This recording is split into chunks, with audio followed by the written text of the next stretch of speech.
হিলি পার হওয়ার পরে 5 মিনিট পরে এই ঘটনাটা ঘটে। সেটা হলো আপনার হলো এক্সেলটা অতিরিক্ত কারণে ভেঙে যাওয়ার কারণে পাথরের মধ্যে ঘষা খাওয়ার কারণে পাথরগুলো পিছন পাশে বাড়ি খায়। সেইটা থেকে পিছন পাশে ধোয়ার কারণে এই ড্রাইভার বুঝতে পারে যে কিছু একটা ঘটনা ঘটছে। তারপরে গাড়িটা খুব রানিংয়ে ছিল, গাড়িটা পরবর্তীতে আস্তে আস্তে স্লো করার পরে আমরা দেখতে পারি যে গাড়িটা কিন্তু লাইনচ্যুত হয়নি, যে গাড়িটা লাইনের মধ্যে ছিল, শুধু এক্সেলটা ভেঙে গেছে। আশা করবো যেটা খুব তাড়াতাড়ি কাজ করবে, এটা আমাদের অনুরোধ। খুলে যাওয়ার সঙ্গে এটা ওই অতক্ষণ পর্যন্ত এই সিস্টেম আছে।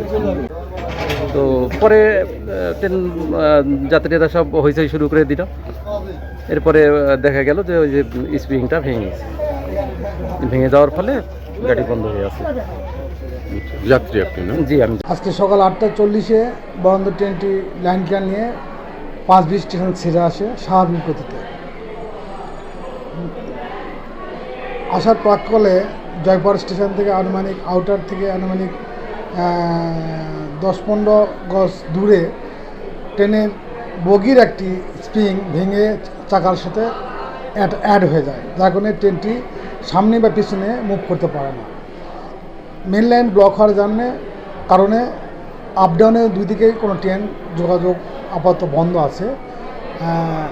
উদ্ধার কাজ তৎপরতা জরুরি হয়ে চলতেছে। এটা যান্ত্রিক ত্রুটির কারণে এটা হয়েছে। আমাদের স্বাভাবিক রেললাইন ভালো আছে, ইঞ্জিন ভালো আছে, আমাদের স্বাভাবিক যে লাইন লেনদেন সব ঠিক আছে, যান্ত্রিক ত্রুটির কারণে এটা এই দুর্ঘটনা ঘটেছে। এটার উদ্ধার কাজ চলতেছে, আনুমানিক ঘন্টা 2-এর মধ্যে এটা উদ্ধার কাজ সম্পন্ন হবে আশা করতেছি।